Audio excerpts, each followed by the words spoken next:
Ai tēnā rā tātou, ko huri ngā kanohi ki te rungarawa, nāna nei ngā mea katoa, kino e tātou. Ki te ake kau te atua ngā mea katoa, I rungi I tahi katoa, I mea kāre me te rangi I te whenua rānei, engarei ko te atu kau ki ai roto I ai anō. Te mātou, te homai manawa, te manamatunga kore. E hōre e kōre ki te atua, he mau ngā rongo ki te whenua, whakaro pai ki ngā tāngata katoa, āmen. Tēnā rā koutou, te rōpū whakahaere, tātou o te Wairoa, tēnā koutou, ko tai mai, Waikato Tainui, tēnā rā no hoki ki a koutou, ngā toke mata o kahununu, ki te wāhi nei,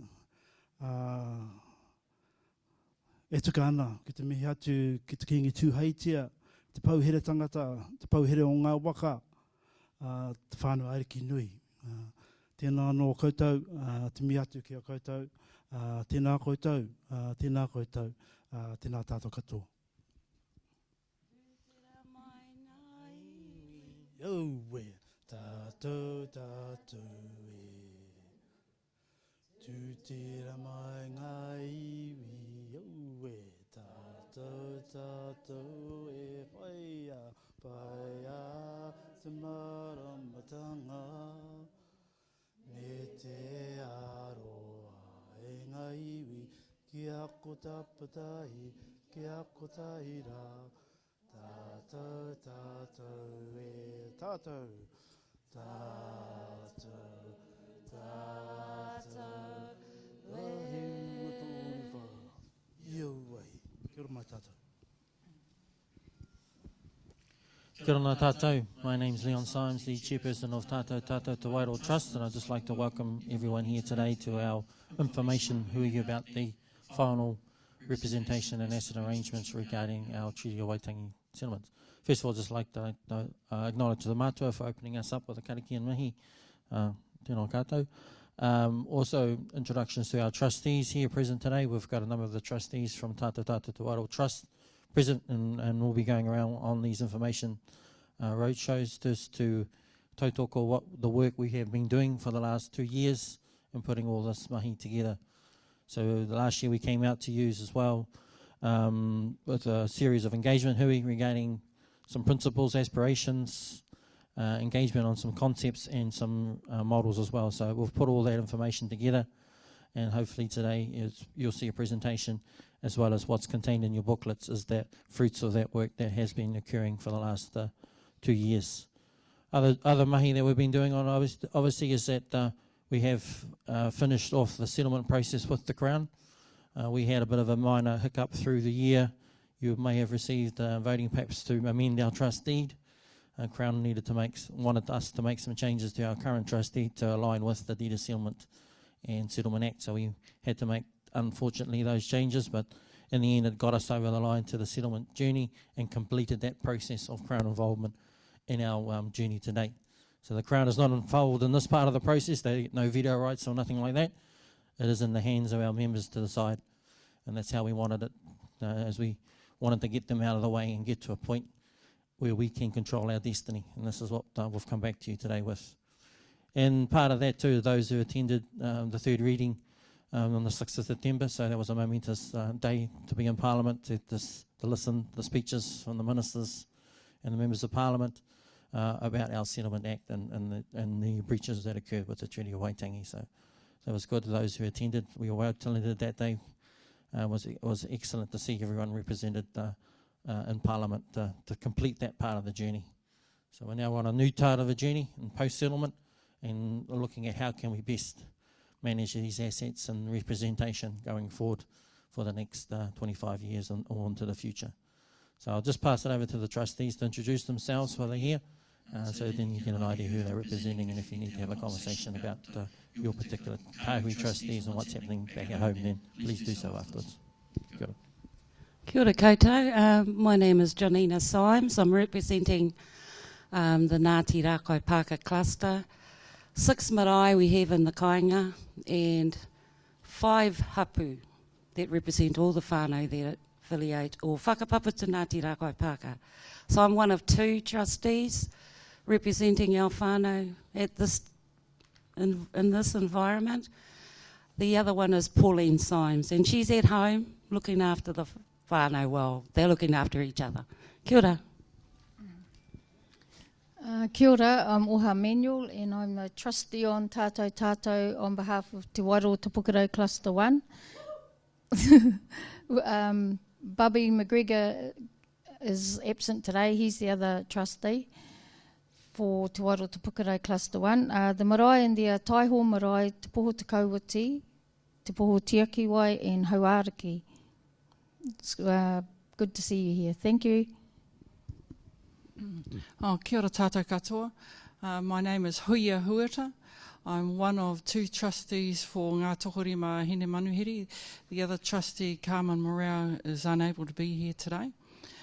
At the moment for Hine Manuhiri, we're in the process of putting together a discretionary trust on behalf of all of our members, and we're looking at having that ratified over the next couple of weeks.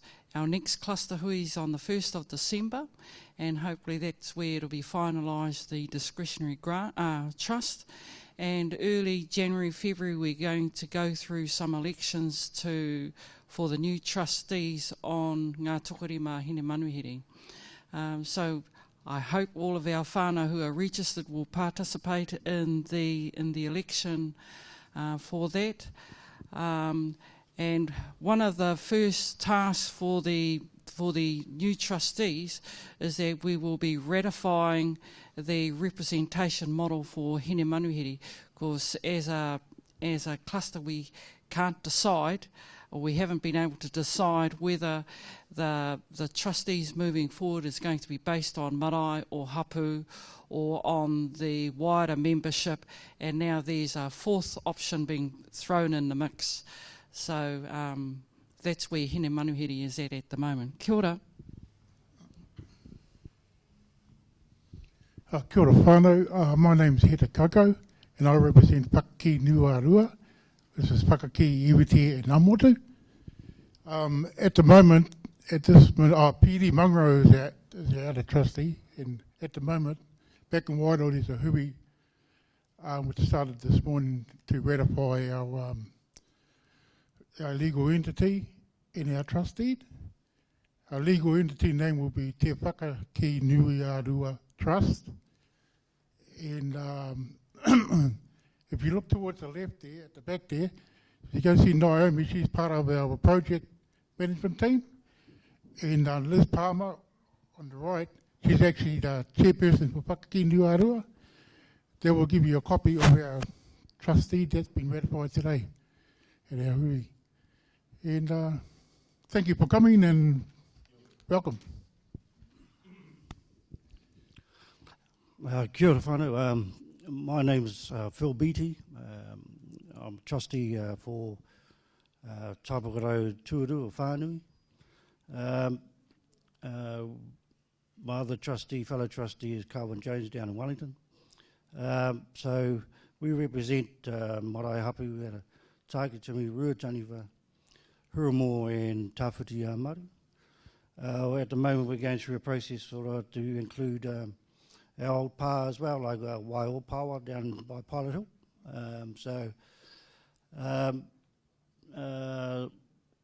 Bit about myself. My mother is a Hoitawa Pō Wirihana, okay, and her father is a Kaimwana Christie. Philip Christie is his name. That's who I'm named after. So my father, my dad is Edwards Rotaratara Kārena, well, Tarenui, and a Tarangi Hakiaha or Takawe Biti. So Heda said about our 2 girls down the back, and Liz is sort of doing our Tāpakarau Whānui trustee, so any of you that whakapapa to our cluster, so, you know, he's a trustee down the back. So, yeah, it'll do. Kia ora. Kia ora, thank you, trustees, for your introductions there. Also missing is 2 trustees for Te honga o ngā awa, or formerly known as the Wairoa Kanimora Trust Board Group. They're currently having a hui back in Wairoa concerning their trustee as well, so it was an important hui for that. So both of our trustees need to be there supporting the whānau back at home work through the issues of establishing their legal entity. And I'm here also representing Rongawahine Nai Tarakato, and apologies for my fellow trustee Moana Rongo, who's the other trustee of our KAHUI. Other than that, we've got, as Phil and Peter said, the two ladies down the back from the Whanui Collective representing Whakanui Nui Arua Trust and Te Tapokoro Whanui, and Tohonga Ngā Awa. I don't want to get myself into trouble. I'm trying to stay out of KAHUI politics. Okay, all good. And then we've got also Devon Shah here, Michael from Admin Services, checking your registration details and special voting forms if you haven't yet registered, and please see her. And Campbell Square also here is streaming all our hui live stream to our whānau who cannot make it to some of these hui we're having around the motu. So you'll see that the mic will be going around. Make sure you speak up close when you get to the Q&A session so our whānau online can hear your questions as well. So with also health and safety, remind me, exits, you'll see them clearly marked. Just go out to the hand on the left, out onto the main road for the assembly area, and wharipakus are just out the back there in the corner, so if you need to go there. Other than that, I think we'll just kick off with the presentation, and after that we can we'll have some questions and answers. But what's represented in the booklet is basically what we're going to see in a few minutes. It's been, I guess, a long 2 years for our trustees working through this. We've had some quite diverse opinions come through, and hopefully we've tried to pull all that together, and what you're about to see is a representation of your feedback as well as feedback from we've had with advice from specialist advisors, legal and financial, also looking at other PSGEs that are out there, or post-settlement governance entities, and what they've done. So our kind of what we're proposing is quite unique, but let's take a look at it, and then hopefully you'll get an understanding and just of where we're trying to head with the PSG model for the final. So without any further ado, we'll kick off and watch the presentation. Kia ora tātou.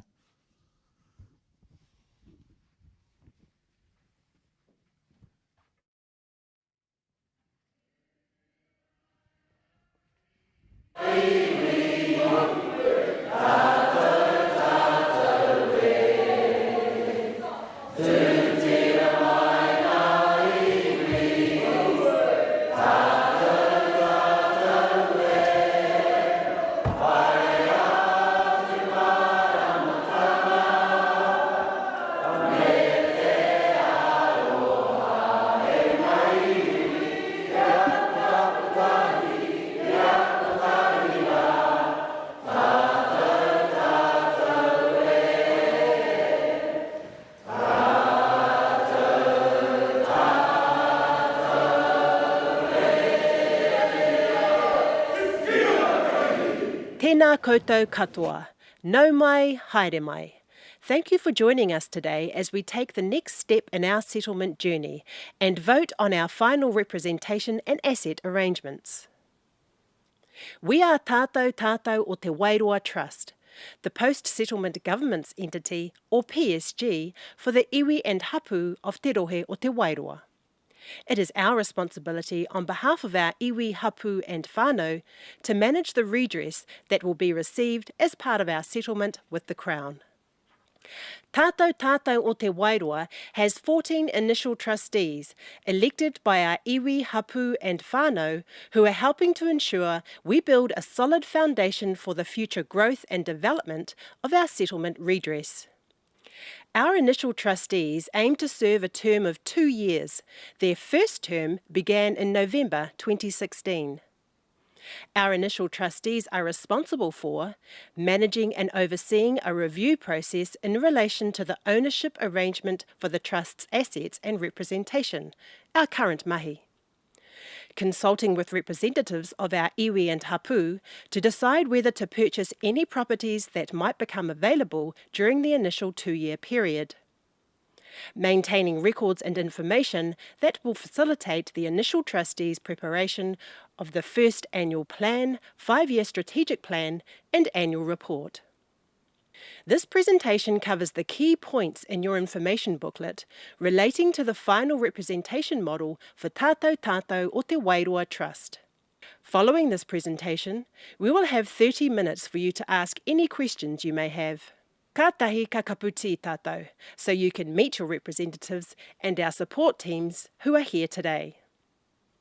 Also, if you are not yet a registered member of TATAU o Te Wairoa, we can help you to register today so that you can vote.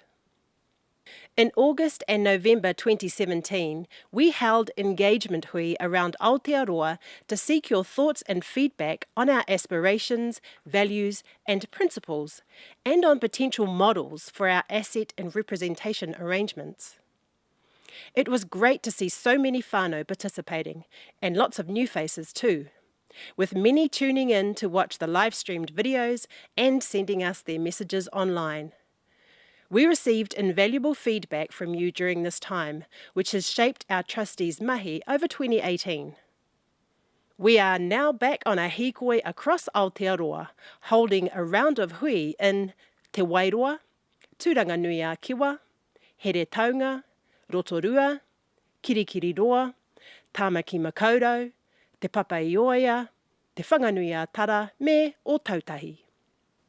We are presenting exactly the same information at each hui, which will cover a recap of our settlement journey to get to this point, and how we will manage the settlement redress, including how KAHUI representation and our unit trust model will work.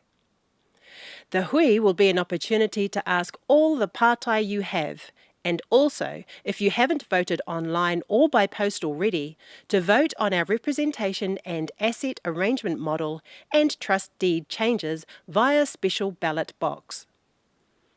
Your vote is really important to us.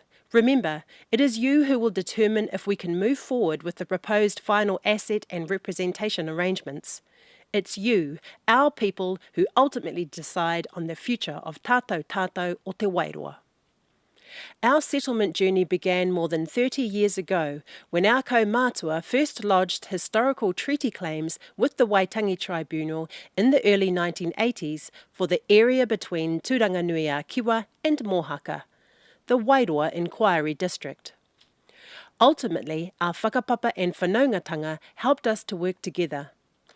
Our iwi, hapu and whānau eventually formed into a single large natural grouping under the name of Te Tira Whakaimi o Te Wairoa, made up of 7 clusters of iwi, hapu and whānau groups across the district.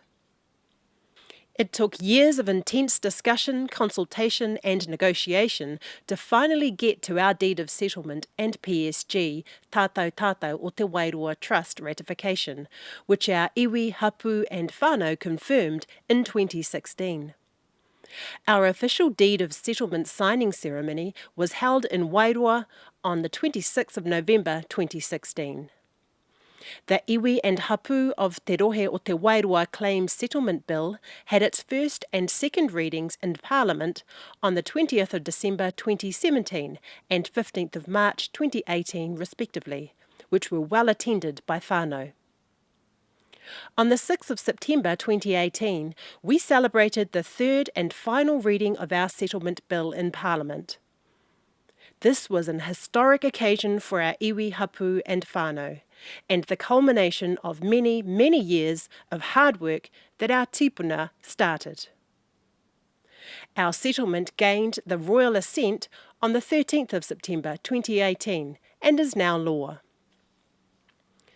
We are now here today to present to you the final representation and asset arrangements for TATAU o Te Wairoa Trust. You are being asked to vote on the following special resolutions. The adult registered members resolve to amend the TATAU o Te Wairoa Trust Deed as set out in the marked up Trust Deed entitled Revised Version November 2018, and approve the unit trust model as the asset and representation model for the TATAU o Te Wairoa Trust. The Trust needs to pass this special resolution so that we can have an agreed representation model and way of managing our settlement assets. The Trust asks all whānau to review the proposed representation and asset arrangement model and then to vote yes to approve the special resolution. The special resolution must receive at least 75% support of valid votes cast for it to be passed. The current trust deed, ratified in August 2018, has been updated to reflect the proposed final representation and asset arrangement model. The marked up trust deed, entitled Revised Version November 2018, can be accessed on our website in the Documents section. If the special resolution does not receive the required level of support, the current trust deed, ratified in August 2018, will stand and a new set of trustee elections will be held. What it really means is that we will lose the opportunity to move forward that our iwi, hapu and whānau have been waiting for so long. Whānau, our ultimate goal has been to move as quickly as possible through the legislative process to complete Crown involvement in this part of our journey and move into a position of holding our destiny in our own hands. We are pleased that we have achieved this, and it is now solely up to our iwi, hapu and whānau to make the big decisions on our future. This is an exciting time. It's you, our people, who'll decide on the final asset and representation arrangements. Your participation in this vote is crucial to a successful future for the iwi and hapu of Te Rohe o Te Wairoa. The voting period is open from Saturday the 3rd of November to 12 p.m. Monday 26th of November 2018. The Independent Returning Officer, elections.com, is running this voting process. All adult registered members of TATAU o Te Wairoa are eligible to vote. There are 3 ways to vote. You can vote by post, online, or by ballot box at these hui. For voting inquiries, including requests for replacement voter packs, please contact the election helpline on 0800 666 946, or for overseas residents 0064 3377 3530. Or email iro@elections.com. What happens after the vote? We expect to receive the results within 1 week of vote closing. The Trust will notify all members of the outcome of the vote, so keep an eye on your email as well as the Trust's website and Facebook page for updates. If the Trust achieves the required support for introducing this final representation and asset arrangement model, the Trust will make the required changes to the trust deed and new KAHUI TATAU representatives will be elected by the end of March 2019. The TATAU representatives will be the directors of the corporate trustee of TATAU o Te Wairoa Trust. Our new TATAU representatives will focus on finalising TATAU o Te Wairoa 5-year strategic plan, which is in draft form at the moment. A consultation process will be run next year amongst our members so that we can get your feedback on this important document. At our engagement hui in 2017, we presented some possible models for the future structure of TATAU o Te Wairoa for you to consider. We discussed how these models could be applied separately or parts taken from each to create a final model. You told us what you thought of the models presented to you and why, what aspects you liked and what parts you didn't like, and what further detail you needed that would enable you to make an informed decision. We have listened to your views and those contained in further information gathered and have brought them together to develop a recommended final representation and asset arrangement model for the future structure of TATAU o Te Wairoa. It is this final model that you are being asked to vote on now. If you vote yes to this model, and we strongly encourage you do, this is how we will manage the settlement redress received on the settlement date, 12th of November 2018, to benefit our iwi, hapu and whānau for generations to come. Our recommended representation and asset arrangement is 7 KAHUI, cluster groups, each with a legal structure in place in order to be a unit holder in TATAU o Te Wairoa Trust upon settlement. A unit trust model, with each kāhui holding units in TATAU o Te Wairoa Trust. We had to consider which model would deliver more immediate benefits and greater control of income derived from the settlement for the kāhui and our iwi, hapu and whānau right from the outset. But we also had to incorporate parts of key strengths of existing PSG models around collective mechanisms of asset management and economies of scale through keeping the principle intact while allowing for kāhui seeking independence to be enabled to do so without the need for further TATAU trust deed changes or special resolutions. We have looked closely at all other PSG models of a similar size to TATAU and how representation and delivery of benefits to their members is undertaken. However, none of these models are believed to be an appropriate, identical match for the management of our settlement redress due to our circumstances. We are unique, and we need a unique model for our settlement that is tailored specifically to the needs of iwi, hapu and whānau. This is your opportunity to vote on the final representation and asset arrangement model that will help shape the future of our tamariki and mokopuna. The unit trust model reflects a combination of the concepts and models presented to you in the August and November 2017 engagement hui. It incorporates a combination of both consolidated and diversified asset ownership, where the principal settlement is kept together and income derived is either reinvested or distributed to kāhui. In regards to being grouped by kāhui, the feedback we have received is that many whānau think it's best to continue on the path that we have forged through the settlement process so far, being grouped by hapu for representation, then coming together under one umbrella group. Many whānau say they are used to the kāhui structure and feel that it is fair that each group can elect its own representative as trustees on the board. That way, each smaller group's voice is heard, but overall, we are stronger together as one. So, after considering your feedback, the initial trustees recommend we continue with the existing kāhui representation approach for TATAU o Te Wairoa Trust. Let's now take a close look at the key features of the unit trust model and how the kāhui representation will work within it.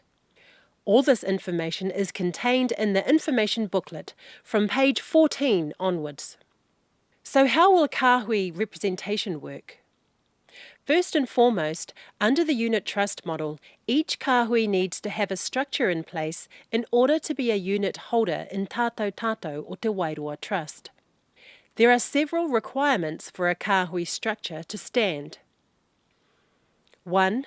It needs to be robust and have clear provisions around the appointment of its governors.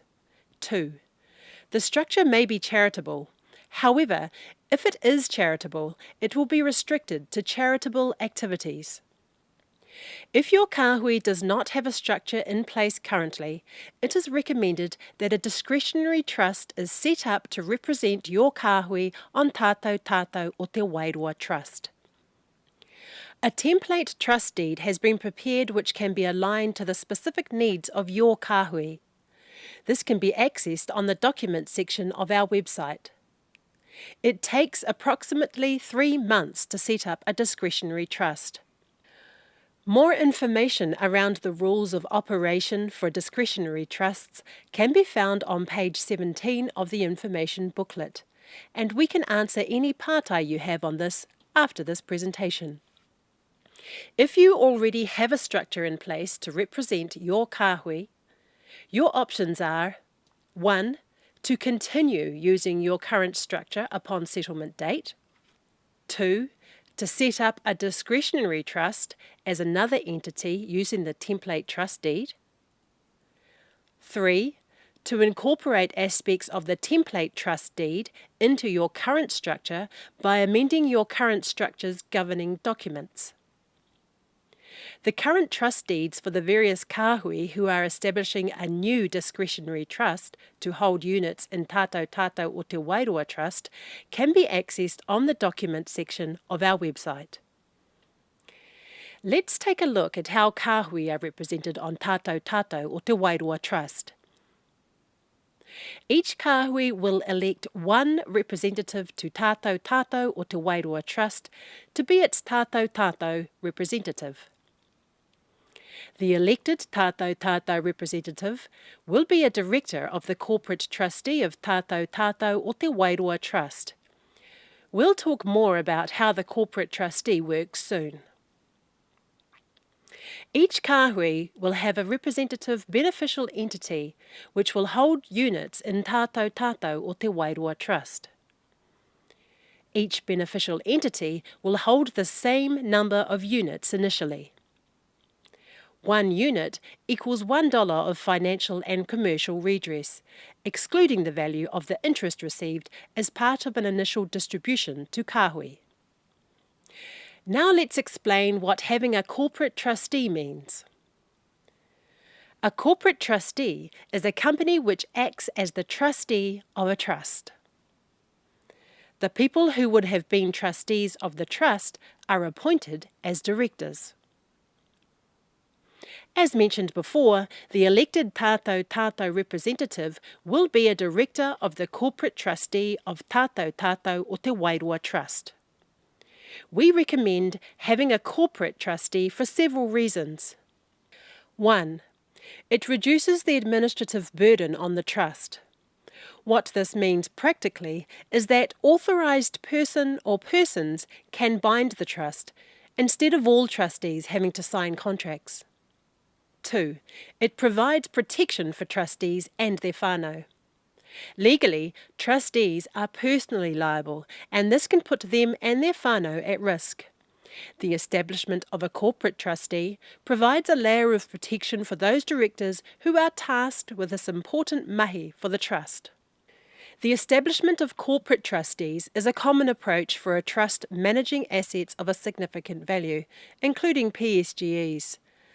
For example, Ngāti Whātua Ōrākei and Ngāti Porou both have corporate trustees. We think it is important to our values to include a charitable trust arm as part of the unit trust model. This charitable trust will hold 2 units in TATAU o Te Wairoa Trust. The focus of the charitable trust will be to run charitable activities for the benefit of the members of the iwi and hapu of Te Rohe o Te Wairoa. Equally, we also need to have a part of the trust dedicated to running our commercial activities. Our commercial arm will be managed through a commercial company and board. When we look at board representation on the commercial company, we must ensure this board is separate from the TATAU board. The commercial board will prepare a statement of investment policy and objectives, which includes the parameters under which the commercial company will operate. And the commercial board will make investment decisions within those parameters. The SIPO must be approved by the directors of the corporate trustee of TATAU o Te Wairoa Trust. When we look at who sits on the commercial board, we recommend that a minimum of 5 directors will be appointed and removed by the corporate trustee. At least 1 member has to reside in the Wairoa district. Directors will have their remuneration set by the TATAU board on a fixed fee basis. They will be appointed for a 2-year term initially, then every 3 years thereafter. All directors may be reappointed for a further term or terms. An appointment process would be held to replace a vacancy more than 6 months out from expiry. Where a vacancy existed within 6 months of an expiry, the vacancy would remain until the next appointment. Appointments will be made on a best person for the role basis. That is, they must have the ability and expertise to maximise returns that will either be reinvested or distributed to kahui. To ensure the best candidate for the role, selections for candidates will need to be done in consultation with a suitably qualified independent agency. What happens to our forest asset? Our forests are treated separately within the unit trust model and are run by their own limited liability companies due to our shared interest with our neighbouring iwi. By the 5th anniversary of the unit trust model being ratified, the beneficial entities representing Kahui with interests in the forests must enter an agreement outlining their interests. If a beneficial entity becomes independent, they will receive shares in the relevant forestry company in proportion to their interest outlined in the agreement. We will discuss some long-term financial forecasts for the unit trust model later on in this presentation. But at a distributions level, part of the interest accrued will be distributed to each beneficial entity over 3 years from the date the unit trust model is ratified in proportion to their units. From the 4th year on, distributions will be made corresponding to the unit interest in December every year at 40% of profits. If a kahui did not want to receive some or all of their annual distribution, then this could be held by commercial board for up to 6 months. A kahui could also reinvest some or all of its distribution with commercial board that would result in increased units for that kahui. There are set rules when it comes to deferred selection properties, or DSPs. The beneficial entity of a kahui may choose to purchase a DSP during the first 3 quarters of the DSP selection period for the relevant DSP, after which the commercial board may purchase the DSP. Where only one kahui has an interest in a DSP, that kahui may notify the TATAU board in writing that it wishes to purchase it and work with TATAU board to go through the DSP process. The TATAU board will instruct the commercial board to purchase the DSP and transfer it to the kahui or its nominee. Note, under the deed of settlement, there's no provision to nominate another entity to purchase DSPs. Where there's an overlapping interest in a DSP, all the kahui with overlapping interests must establish and nominate a joint entity, which they must determine their respective interests in, to purchase the DSP. They must then notify the TATAU board that they wish to purchase the DSP jointly, then work with the trustee to go through the DSP process. The TATAU board will instruct the commercial board to purchase the DSP and transfer it to the joint nominated entity. The price for a DSP will initially be satisfied by the commercial board and on transfer to the kahui will be satisfied by a payment of cash, through a redemption of units or a mixture of both by the beneficial entity representing the kahui. Where a beneficial entity has not exercised its right to purchase a DSP during the first 3 quarters of the deferred selection period, or no kahui has an interest in the DSP, the commercial board will be able to purchase the DSP. Rights of first refusal properties, RFRs, will have a similar process to that of DSPs. Where an RFR is triggered, the TATAU board will notify the kahui that has indicated an interest and work through the process together. Where there are overlapping interests in RFRs, the TATAU board will notify the kahui that have indicated an interest, and these kahui may establish a joint entity to purchase the property. Where a beneficial entity does not confirm it wishes to purchase the property within a certain time frame, the commercial board will be able to purchase the properties. Together, all these features make up our final representation and asset arrangement model. Now let's take a closer look at the kahui relationship with TATAU or Te Wairoa Trust. As explained earlier on, each kahui will elect one person to be its representative on TATAU or Te Wairoa Trust, the TATAU representative for that kahui, and a director of the corporate trustee. It is important that the relationship between TATAU o Te Wairoa Trust and each kahui is two-way. The TATAU representative will report to TATAU o Te Wairoa Trust on the kahui activities annually.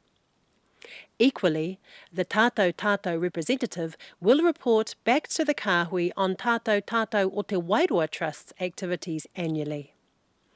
When it comes to appointing kaumātua as and when required, the kahui will appoint one kaumātua to the Kaumātua Council for TATAU o Te Wairoa Trust. In the engagement hui in 2017, we discussed whether there should be the option for a kahui, or a ropu as it was referred to then, to leave TATAU o Te Wairoa if it decided that it wanted to be independent. Under this final representation and asset arrangement model, it is proposed that the kahui may become independent from TATAU o Te Wairoa Trust via a special resolution vote.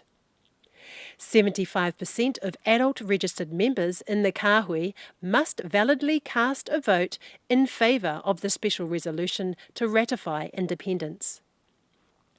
A beneficial entity that has become independent may rejoin TATAU o Te Wairoa Trust, but it will need to purchase new units at a minimum of $5 million to do so. The TATAU trust deed needs to be amended to reflect the kahui independence option. This will be done as part of this vote. There are several key principles achieved through the kahui independence process. High voting thresholds ensure fairness and a robust process. All adult registered members of the kahui can vote on the exit, which ensures transparency. And time limits mean that the TATAU board has certainty going forward. This is due to a kahui only being able to trigger an independence request within the set time periods. Becoming independent will mean that the beneficial entity representing a kahui redeems its units in TATAU o Te Wairoa Trust for cash and shares in the forest companies. However, a kahui will remain a part of TATAU o Te Wairoa Trust in perpetuity because TATAU o Te Wairoa is the PSG for the single comprehensive settlement with the Crown. The cultural redress received as part of the settlement will always stay with TATAU o Te Wairoa Trust, as this is what is contained in our Deed of Settlement and Claims Settlement Act. An independent kahui will no longer have a trustee representative on TATAU board, but it will remain connected to TATAU o Te Wairoa through a formal agreement including rights to purchase RFR land and how cultural redress matters will be handled. The amended trust deed will set out the process by which a beneficial entity can become independent from TATAU o Te Wairoa. You can read more about the kahui independence process on page 19 of your information booklet. Now that we've covered off how the unit trust model will be structured and how the kahui representation will work within this model, let's take a look at the long-term financial benefit of this type of model. Over the past year, your initial trustees have engaged experts to undertake detailed financial modelling of the unit trust model to assess the likelihood of its financial viability in the long term, and so we can be sure that the iwi, hapu and whānau will benefit. We've looked at costs, return on investment, risks and relevant qualitative factors based on 2 scenarios. You can take a detailed look at the financial modelling on pages 20 to 25 of your information booklet, but we'll also go through this in some detail now. Scenario 1 is where we remain as TATAU collective for at least 25 years, where all kahui manage their assets collectively. Scenario 2 is where one kahui leaves the collective at a defined point in time, for example after 5 years, and manages their share of putea individually. Underpinning all of this were several guiding principles: to mitigate risk, to preserve options, to ensure decisions by consensus, to ensure accountability and transparency that is fair to all parties involved and that involves arm's-length decision-making. You can read more about these guiding principles on page 21 of your information booklet. Now let's take a look at each modelled scenario. Under Scenario 1, all kahui invest collectively for 25 years. This includes the forest asset with an estimated value of 6.035 million. The forest asset itself is estimated to generate 3% lease income and 1% capital gain per annum. An initial asset allocation of 40 to 60 between growth assets, low-risk assets has been modelled.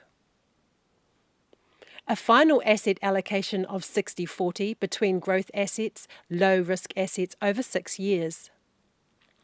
This happens once a broader range of investment opportunities are assessed and the collective has greater certainty over the investment term, asset classes and risk appetite that kahui are comfortable with. Under Scenario 1, cash income and capital gains are expected to grow over time as a result of compound interest and reinvestment. Distributions have been modelled as follows. Initial 3 years of distribution consists of the total 7.4 million of net accrued interest distributed to kahui.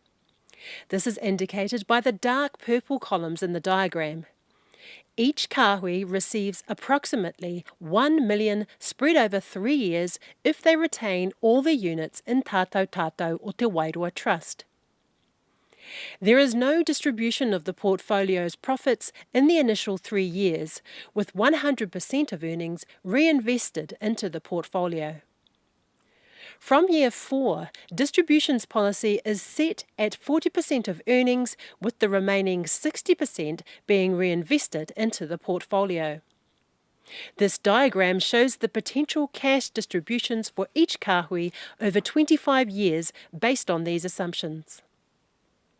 The next 2 graphs illustrate the potential growth in the collective portfolio, diagram 3, and share allocated to each kahui, diagram 4, over 25 years.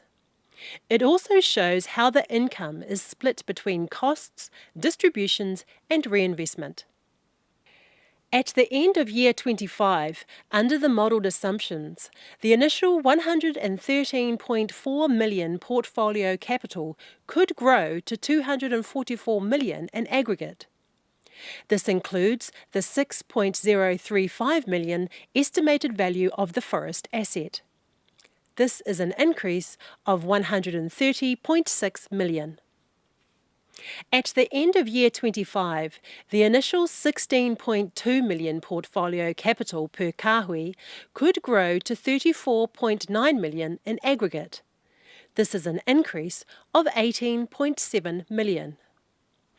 If any kahui decide they want to leave the TATAU collective, we are keen to provide the right information to ensure they understand what this means from a financial and investment perspective. We have modelled Scenario 2 on the basis that a kahui becomes independent in year 5. All kahui initially invest in the TATAU model for 5 years, as per Scenario 1. At the start of year 6, one kahui becomes independent.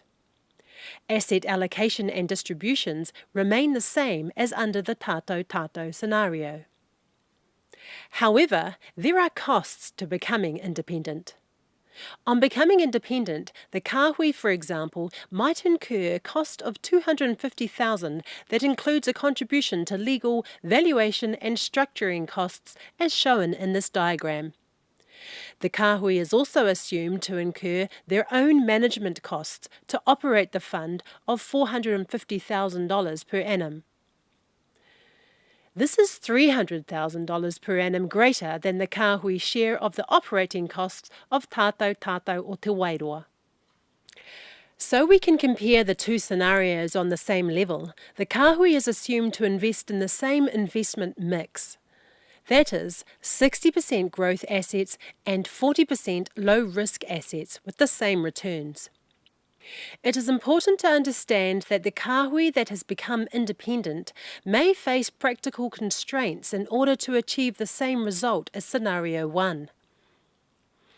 It may be harder to achieve the same asset mix as the collective, as the smaller investment capital, approximately 15 million, compared with more than 100 million, may restrict the accessibility to invest in certain asset types, such as private equity, commercial property, farms, and businesses. It may also be more difficult to achieve the same level of diversification, which results in greater risk exposure to single assets compared to the TATAU collective scenario. Assuming the same asset mix and distribution profile, the portfolio income of the kahui that becomes independent may be less than what could be achieved if the kahui remains in the TATAU model. This is due to the compounding effect of higher operating costs as shown in this diagram. Kahui capital could grow from 17.3 million to 26.1 million. But this is 7.1 million lower than the modelled result of remaining in the TATAU collective. This is because of the higher operating costs of the kahui. To reduce the difference, the kahui could invest a greater portion of their capital in growth assets, reduce costs while preserving capability, or reduce distributions. The purple dotted line on this graph shows the level of distributions modelled by staying within the TATAU model. By comparing the level of distributions between Scenario 1 and Scenario 2, this is approximately 100% greater than those achievable under the independent scenario. Now let's recap. We are holding this hui so you can better understand how the proposed unit trust model and kahui representation will work. We want to ensure you are fully informed before you vote on the special resolution. It's up to you, whānau, to decide if we can move forward with the final asset and representation arrangements. We strongly encourage you to vote yes to the special resolution to 1. Amend the TATAU o te Wairoa trust deed as set out in the marked up trust deed entitled Revised Version November 2018. And 2. Approve the unit trust model as the asset and representation model for the TATAU o te Wairoa trust. We'll now have questions and answers. Before we do, we have the following ground rules. Please respect others and remain quiet so that their pātai can be heard clearly. Please identify yourself when you speak so we can record your name. Please keep questions related to the final representation and asset arrangement model. For other matters, please talk to one of your representatives. Thanks for your support, whānau. It's crucial in helping us build a positive future for the iwi and hapu of Te Rohe o Te Wairoa. This is the beginning of our new era, and we are so excited and grateful to have you united with us on this journey. Nō reira, from all of us at TATAU o Te Wairoa Trust, ngā mihi kia koutou katoa, tēnā koutou, mauri ora.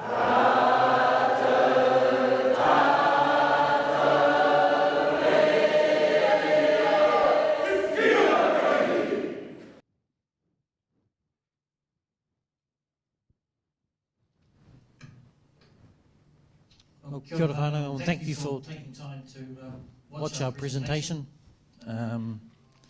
It has been, a long journey and a labour of work for the trustees to get to this stage. But we believe that we have taken your feedback and tried to bring it together into this final recommendation model and for representation and asset arrangement. It is, I must apologise, it is complex. It is, I guess, not your standard PSG model, what we have now with a central entity that kind of grows it and develops it and itself grows it into a larger organisation. Our kind of feedback we have strong is that some of the kahui want more involvement. They want to make more decisions. They want to get on and do things. So we'll try to incorporate some of those responsibilities back to the KAHUI, making sure that they have that ability to make some of those decisions they want to do on the grassroots. But at the same time, some of the key strategic advantages of the other PSGs has been to try and keep the money together, to grow the money. Then from that income, we can feed to the KAHUI to go on and develop the grassroots initiatives they want to do on the ground level. But to do that, we need to get them to create capability and forming that trustee with them, showing governance, good management, and trying to uplift everyone, not just the TATAU entity itself. We need to also ensure that those KAHUI entities are funded and resourced to, I guess, lift the standard. So we want to try and lift the whole standard of Wairoa in terms of professional management governance across all the entities. So then we develop a prosperous Wairoa, we develop more jobs, and then so some of the whānau can go back home and live and work back home in Wairoa. So that's the long-term vision for everyone to move back home, because it wasn't our volition that people had to leave. That was the Crown. They forced that because of their policies they implemented to break down our traditional structures. And by having those KAHUI, legalising them is trying to get back to that traditional structure, and then hopefully encourage people and develop opportunities back home for people to move back home. So that's our vision. It hasn't been easy. It's been a long process the trustees have been working through and discussing these issues at the board table. They've definitely brought the diverse opinions. You know, there's some KAHUI there are ready to go now and wanted to get on and do their own thing, which is KAPI. That's why the independence process has been kind of built in there, because that's the long-term vision, is to build up the capability of all the KAHUI, so then they are two autonomous units on their own. They can develop and set their strategic and aspirational visions for their members. But at the same time, it's going to be a process to get to that stage. So we need to map that process out and have the ability to do that, and not kind of restrict. A lot of PSGs start off with the idea to grow the money, the asset base as big as it can, focus on the asset and not the delivery. That's what we've seen of a lot of criticisms of the other PSG models, is it takes a long time for them to see the benefits on the grassroots. So hopefully by doing those distributions out initially, and that people can see something's happening at the grassroots level back at home, and then hopefully then we can lift that standard of living, and everyone can come back home. We need you, basically. You see there's a lot of opportunities in the KAHUI for you to now to get involved. So we want as many of our members involved as this is possible. And you've got skill sets that some of us back home don't have, so we want to encourage those of you who are keen to get involved with your KAHUI to get involved, because that's where they need your help, they need your capability, your skills. And you've been privy to other PSGs or other entities in outside of Wairoa that we can help leverage off you to get lift our standards. So that's where the key lies, and now is our members getting in contact with their KAHUI, getting involved, and see how they can help. But so I thought enough from me, and I'll open up the floor to anyone who has any questions. And anyone here has a mic, so just put your hand up and I'll ask them as best as I can.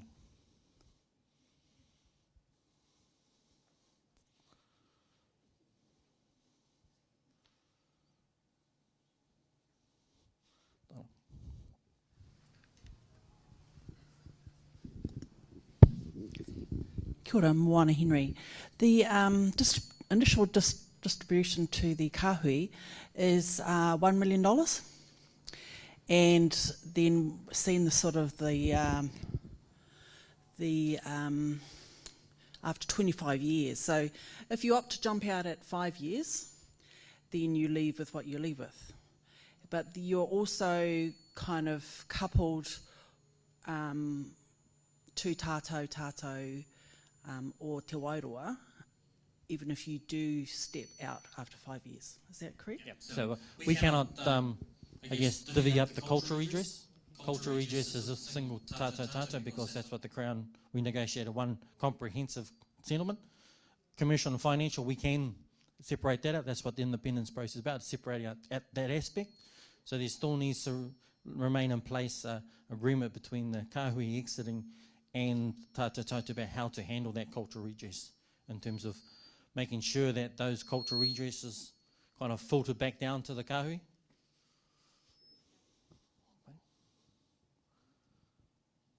Yeah, so it was not a complete withdrawal because we can't completely divide up the settlement. That's why the way it was negotiated and structured, but we can divvy up commercial so then they can get on and manage it independently. And they also understand if they do not do a good job about it and they lose some money, then they can come back again with that $5 million re-entry. So you need at least $5 million to do liquefy to come back to join TATAU. And when you join with your $5 million, that's only your $5 million of the 40% profits. You only get relative your interest of $5 million compared to the others. That's all you get. So you don't get an equal share with everyone else again. It's balanced out. So, and also why we set that minimum criteria is because we didn't want someone going away taking their money and then potentially losing it, and then wanting to come back and have an equal say and share over everyone else's. Yeah, you get the one chance to do this properly. If you fail, then you can come back, but yeah, making sure that there's that $5 million re-entry. Kia ora whanau, my name's Aaron Farmer. First I'd like to say thanks to all the trustees and all the hard work they've done to get to this stage. So I've got some information today which I'll support the trust settlement deed, and I know you would have been talking about it within the KAHUI, but each of the marae, there's marae within each KAHUI, and I'm hoping that maybe some of that money will go towards refreshing some of those maraes, and especially I know our marae needs a little bit of fix up the toilets and stuff like that, but hopefully that's a part of it. But just like to say well done. Those decisions about prioritising marae in terms of it goes down to the KAHUI. So we didn't want to set out a blanket across the whole district that marae is going to do this because some other KAHUI might want to do it differently. We want to give that flexibility to the KAHUI to make that decision and say, yep, marae is a beneficial entity of our KAHUI and they're going to benefit by having an annual distribution. So that comes up to when the annual distribution comes from TATAU to that particular KAHUI, then they can make a decision about X amount of percent every year will go to our maraes. So they can make that decision themselves. So it'll be different per KAHUI, so that gives that flexibility. So we don't want to, kind of restrict it down too much. Just the 40-60, I don't know what you call it. Yeah, split. So you step out for 5 years, you come back, and you only ever sit at 40-60. You don't go to the 60-40 model that was flicked up there. So the 60-40 model in terms of the financial projections are around what we're investing in. That 60-40 might have got a bit confusing with the 60-40 distribution split, two separate things. So initially we're looking at 60-40 for growth to growth assets to slow growth assets. It's just that financial mix in terms of what we're going to invest in. The 60-40 distribution split is hard-coded into the trustee. So every year, 40% of the income derived from the investments will be distributed to the KAHUI and 60% reinvested back into the portfolio. Yeah. So just if things turn to custard, you step out 5 years, and things turn to custard, and then you buy your way back in. Yep. You made some comment about that. Yeah, I just didn't get your last comment. Is that that? Yeah. So whatever you buy back in is the value of what you get in terms of the 60-40, the 40% distribution. Sorry. So other KAHUIs that have stayed in and left all their units in may be in the millions. So their relative portion of the 40% distribution is weighted with that. So the more units you have in there, the more of the 40% you're getting, because you got more in there, because you got more skin in the game. So if someone's only taking out something and only put a little bit back in, then it should be relative to what they've got in there. Okay, so those relative, you still have the opportunity to increase your units. Yeah. So the idea is that you may not want to touch any of your distribution and put everything back into TATAU, so that'll increase your units and increase your share of the 40% distribution. Because you may want to say, well, I'm not going to spend any of my money, any of my settlement money. I want to go and get MPI TPK funding to get my capability up. I'm going to spend Crown money to do that. So I'm going to leave that money there to grow, and I'm going to go over here and try to access that fund to when I've got the capability, then I can then start drawing down and then utilise it that way. Yeah, just checking that, that there's no disadvantagement here by actually coming back in. No disadvantage. You've got the opportunity to have gone and tried that path, and if it hasn't worked out, you've got the opportunity to come back. But it has to be that minimum 5 though. If you go below that 5, then that's when I think we've got questions that can I then jump to another cluster and through my other whakapapa come back in. And said, yes, of course you can. You know, we're not preventing your whakapapa going on multiple kahui. Thanks. Kia ora, ko Denise Jardin toku ingo. I don't know if this is a question that's allowed to be asked, but I'm going to ask it anyway. During the presentation we heard that about the strategic plan. I want to know, like, who prepared the strategic plan, and also who were the experts who were consulted about the long-term viability? So with the strategic plan, we've got a draft copy of it. It's been put together by Deloitte. Deloitte is our financial advisors in that space. And the legal side, we've been using Chapman Tripp as our legal advisor, so all the trustee changes, how the unit trust model is all put together with the discretionary kahui trusts have been kahui been working with Chapman Tripp along with their own legal advisors. So there's been a long process for those particular kahui to come to their trustees. They've been doing about, is it marae-based, kapu-based representation, a lot of issues about who are beneficial entities, marae, making sure that they fully understand. But yeah, those are our 2 key professional advisors.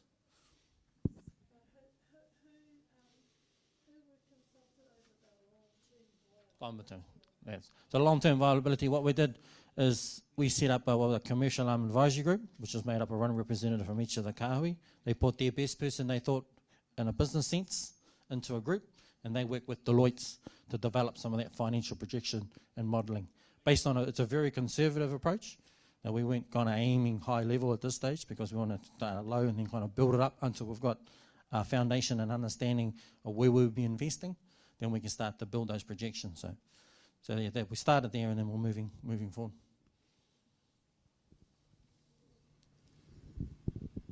Thank you. I just want to say I'm glad that you've taken a conservative approach making these projections, because we see a lot of time these projections that aren't really economically achievable.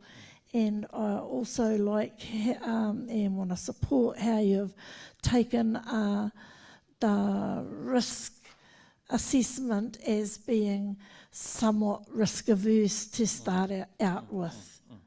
Yeah, very low risk, very low. We should be able to get to these projections if we're very conservative, very low risk based. Yeah, that's good. It gives us the flexibility over the years to then start to bite off more risk and bite off and then move those projections. So, only one thing that I did notice in that in the forecast was there's no forecasting for any dips, and over 25 years somewhere there'll be a dip. Yeah, that's what we can't predict what we can't see. So, yeah.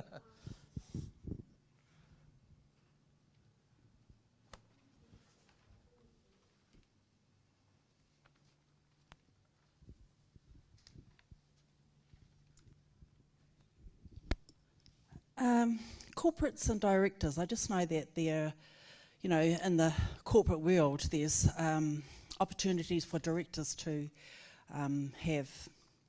invest in the corporate body.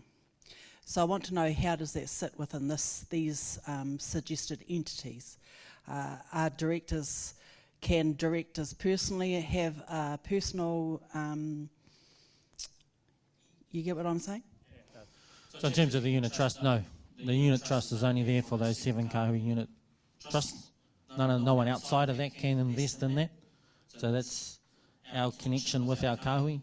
They're the ones who only can trade, I guess, units in it. Outside of that, if a director on the commercial board had an idea and he would represent it in the company, then that would be a different, another different scenario that the we will need to manage around our conflicts in terms of making sure whoever's a director on the commercial board, we're not investing in their companies or any closely associated companies. So that's something as part of what the trustees will need to see from them with the statement investment priorities and objectives, the SIPO, to put some parameters around what they can't do. We don't want to be the situation where the tail's wagging the dog, where the ones in charge of the money think they're in charge of everything and tell us what to do. So by letting them set that kind of parameters of their SIPO, then we as trustees can put those extra barriers or kind of levels in place. So if a certain investment reach a certain threshold of X amount of $1 million, they need to bring that business proposal back to the TATAU board to get sign-off. And if it's even a further higher threshold, to make sure that any major transactions has to come back to all the members to make a decision on. I think that's been set at 25% of the group asset. So if an investment is more than 25%, then all the members have to vote on that investment. Then we'll break it down into certain smaller chunks where they need to get sign-off, and making sure that part of that process is they declare any conflicts in presenting any proposals.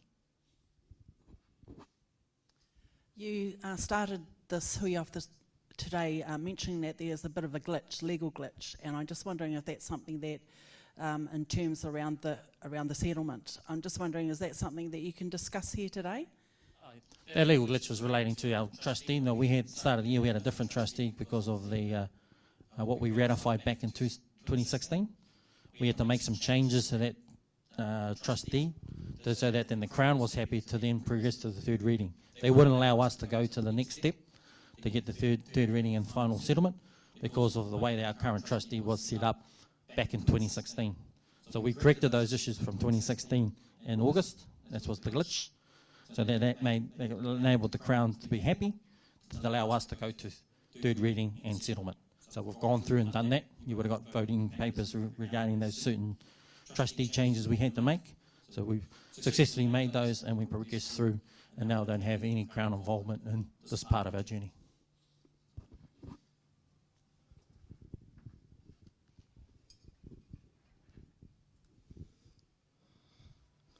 Kia ora tātou, ko Ruth tōku ingoa no mahi aho. I'm just wondering, so we've got that there will be one representative elected per KAHUI to be a director of the corporate trustee. Are we setting the parameters as to what we can and cannot have sitting on that board, or is it just going to be who? I'm thinking if we're looking at the corporate trustee who will then lead into being that board, are we setting the parameters of what the tick boxes for people who can sit on that board? Yeah, so that's been set at an individual KAHUI level. So TATAU no longer runs elections for directors or trustees that sit at the corporate. That's run at the KAHUI level now. So the KAHUIs are setting their parameters around who will be eligible for nomination. What we've told the KAHUI is that if it's election for special resolutions or nominate or members to vote on their representative to TATAU, then all members of that KAHUI can vote. But certain KAHUI had certain conditions around who can be nominated and stand for. So currently we have a general trustee and a ahika trustee. Some trustees are dropping the ahika and just having a general, so anyone in that KAHUI can be able to be nominated. Others are dropping the general and just having the ahika.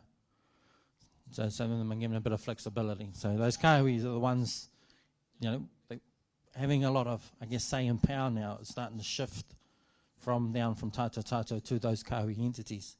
And those KAHUI trustees, that's where a lot of power is sitting. Sorry, this number 2 Patai. When it comes to the SIPO and the drafting of it, and because the SIPO is going to be the rules of engagement basically for the committee, will that be then presented back to TATAU as like the members so that we can see the rules that you will be, because basically what we're doing is that we will be looking and making sure that is this board living up to the set of rules that they're stating, and are we happy with the rules that they've put in? Because like you said, there will be something in there that about the conflict of interest, there will be those things, and for us to be able to hold up our members and say, yes, we are 100% happy that you are living up to what you've set down. So the plan is, the 5-year strategic plan is where that kind of links in with that SIPO. So the 5-year strategic plan is what we're going to get you to have input and have final say on. So we need that signed off by our members. The SIPO in that is actually presented from the commercial board to TATAU. The TATAU board, because the TATAU board is controlling the commercial, it appoints and hires and fires the directors. It has control over that SIPO in terms of setting it. So, but the SIPO needs to connect back to the 5-year strategic plan. So from the 5-year strategic plan then flows down to those different SIPOs, board policies and the likes of that. So we need to set that 5-year plan and vision first, and then from there we can then ascertain those other policies that flow from it. Last question, I promise. So to be fair, yeah, I want to move home. I'm over Kirikiriroa, I'm over Waikato. I am homesick as hell. I'm homesick for my grandma, I'm homesick for Mahia. I mean, hello, we don't have a beach within an hour and 45 minutes or something stupid. Jobs. Yep. Have you got like a projected time frame on when there will be employment opportunities available for us within like the management or the operational level of TATAU? So TATAU itself is going to be quite small and lean. So we're only talking about a handful of employees, because a lot of the delivery of benefits is done at the KAHUI level. They're the ones who are getting funded to set those priorities about what type of jobs, what type of economic development want to go on in their particular KAHUI area. For TATAU, we're trying to keep the costs for the single entity down, rather than have a big entity that starts to balloon and is doing a whole lot of things and is kind of duplicating some stuff over on top of what KAHUI want to do. So it's KAHUI going to set those priorities, and they're the ones who are going to hopefully work. They're going to work with each other, and they're going to also work with TATAU to leverage off the opportunities that can exist. So TATAU is the external face that will present to the Crown agencies to make sure that they're delivering some of these projects and resources back into home. And the KAHUI will have decisions over how they spend their annual distribution in terms of engaging with economic development. So we're going to want to leave that to them. Let them set the priorities. So that would kind of answer my question then, that education grants, kaumātua, hearing aids, you know, that's all down to the KAHUI. They set the priorities. But if they're saying this, in saying that, you would have seen in the presentation that there is a charitable arm for TATAU. If it's a charitable activity that cuts across all kind of KAHUI, then it would make sense that TATAU could potentially be doing some of those grants, some of those hearing aids, if it's the same. But it comes down to the KAHUI making those decisions about those are their priorities in terms of how they tend on spending those money. Kia ora tātou. My name's Koro Neria, but everyone calls me Koro. Firstly, just like Cousin Aaron said, there's a lot of people that kicked this process off a long time ago. You know, Uncle Paora Whanga being one of them, and many others that's led to this point now. So without visionary people, things like this would never have happened. So it's to acknowledge them, all those that have done that work up to that point now. Secondly, thanks for having us. I'm not an economist person by any views, but from what I'm hearing, you've got the strength of a collective and a tight structure, but you've got independent KAHUI who are also self-autonomous as well. It's a wonderful structure. Like I said, I'm a simple guy. I don't know complex things, but I get the gist of it, and it's a good thing. The strength is in the collective at this point in time. Later on, individual KAHUI will manage the process themselves if and when that they feel it's time to leave and become self-reliant. But it's a tight structure, and from what I can see, it's a very sound one. Kia ora. Kia ora.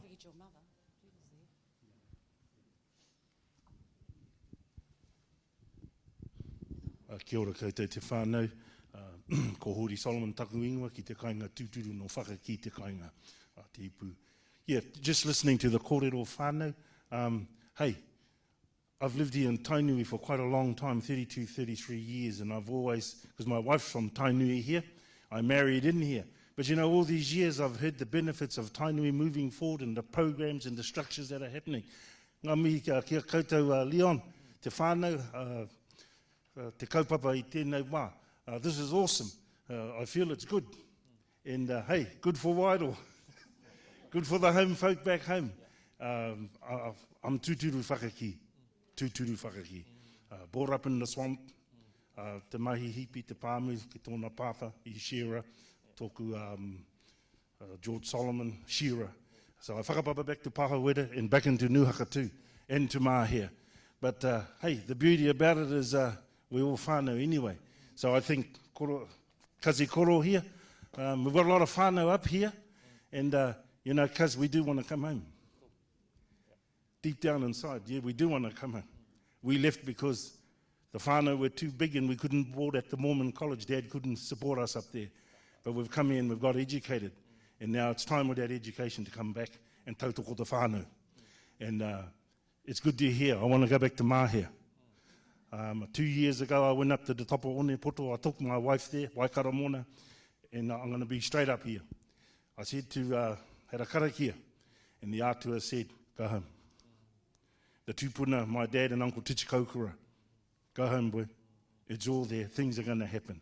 So I just want to leave on that note, just to say that this is just a bit of inspiration from the whānau tūpuna. Go home, because good things are happening. So, kia kaha whānau. Yeah, that's our challenge, eh? Is to create those opportunities back home, so you can move back home. Because yeah, World's big enough to have you all back there. Plenty of room. Yeah, plenty of room. We can all fit. So yeah, the 34,000 of us who have shredded across this motu as well as overseas, we want to make sure that there's an opportunity for them to be home, and creating it. We've got some opportunities in Wairoa we're looking at, and we need to keep going. So it's a challenge also to our KAHUI. You know, it lays with them as well to take that up.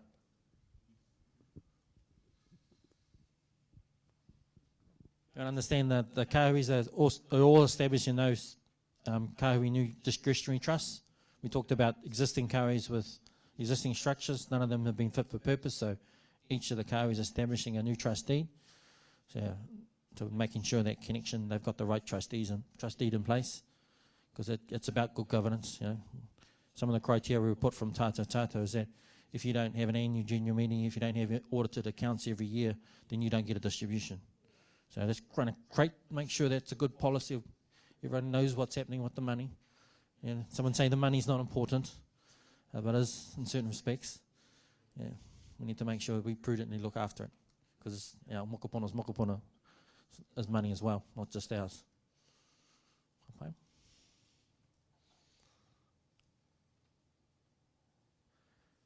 Any questions? Brendan.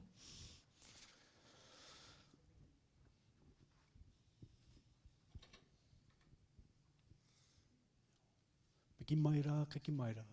O mai te waiora ki au. E tū te huana te moia te kuia I te pō. Pō I roa ai au waikawa. Pāpaki tu ana te tai ki kaiuku. Ka pō, ka au, ka awatea, ti hei mauri ora. E tū aki nei ki te mihi tuatai. Ki te mātua nui o te rangi. Ko ia te timatanga me te whakamūtunga o ngā mea katoa. Kororia ki tōna ingoa tāpu. Ki tō tātou ki ngi Māori, atu hei tia. I noho mai nei runga I te āhure o tapu o mātua tupuna.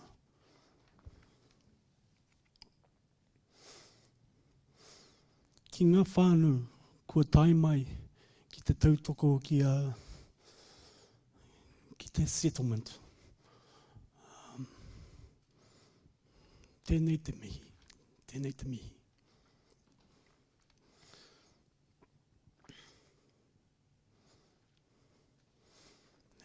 My name is Brendan Tangiora.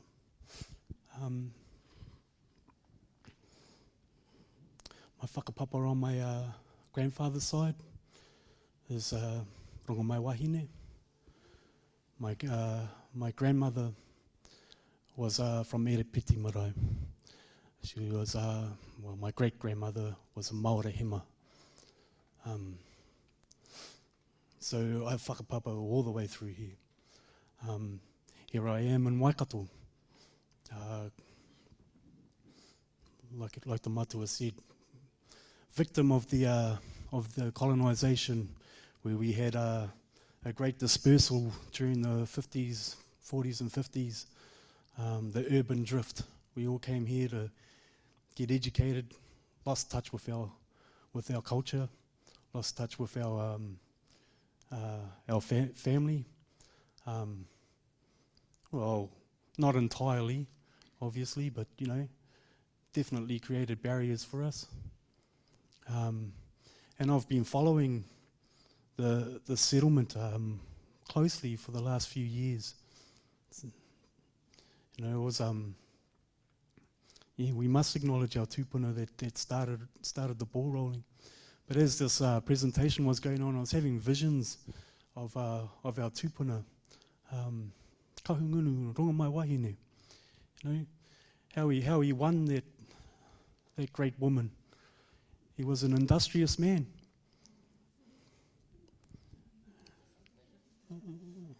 Well, he definitely wasn't a fighter. He was a lover.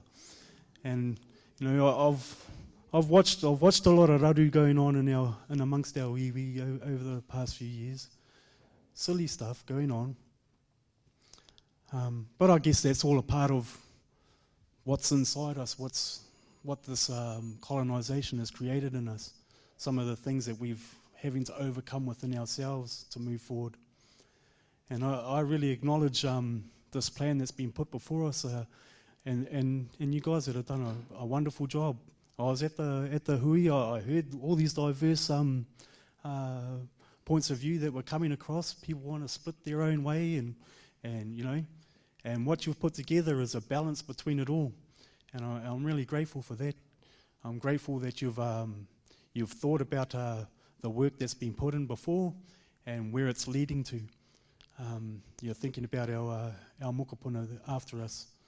And I'm grateful that you've left options there, because that has to happen. Eventually we will grow our own way and want to do our own thing. And that's the end goal, is to get it all back what we lost. Not just this little percentage that we get right now, you know. So, well, that's what I want to say really. I have read the book. I am happy. You have my vote moving forward. And yeah, I tautoko the rest of the whānau and getting involved. Yeah, create those opportunities at home. Man, I'll be back there too. I'll help out wherever I can. So, o reira, tēnā koutou, tēnā tātou katoa. Kia ora, Pina.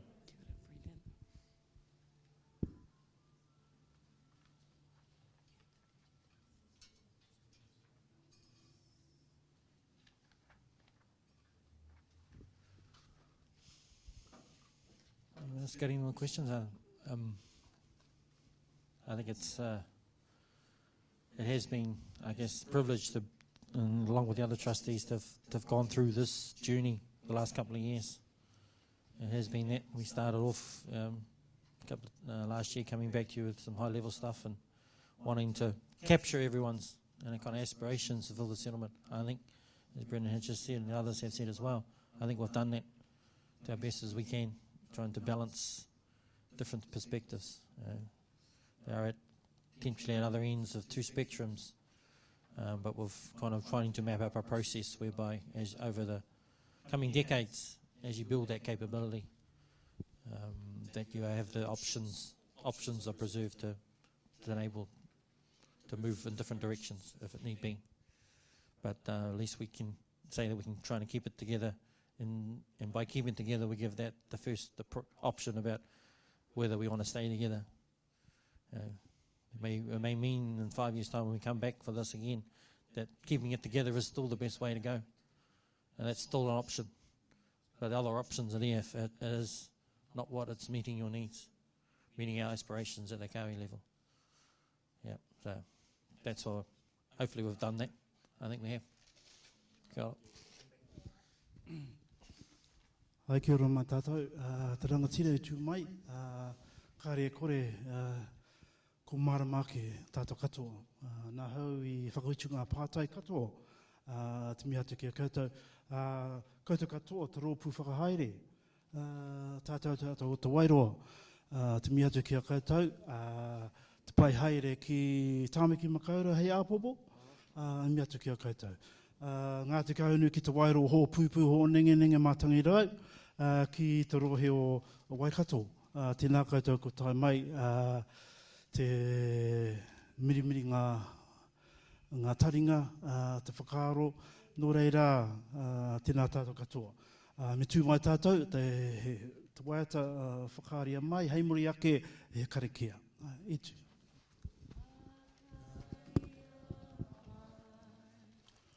Tori peka ki au, ti ao mai, ra roto i te po, e kona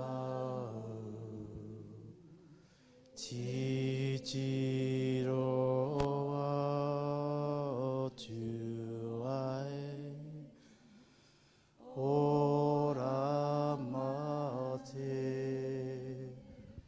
e au koe no ai. Whakaria mai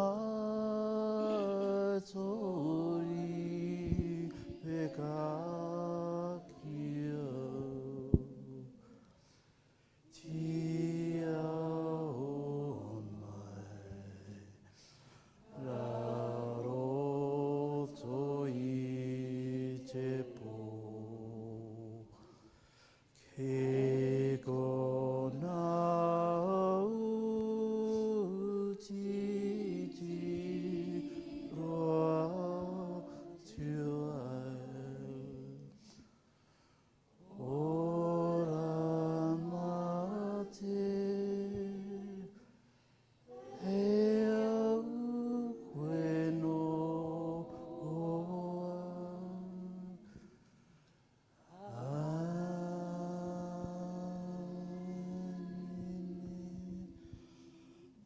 ko ia te korore o ngā kororia mai te timatanga ki te mutunga kino e tātou. Ke tau, ke tātou katoa, te ata whai o tō tātou āriki au karaiti, me te aroha o te atua, te whiwhinga taitanga ki te wairua tapu, ake, āmene. Right, please stay for a cup of tea and some lamb tails. Kia ora. Don't forget the kidneys.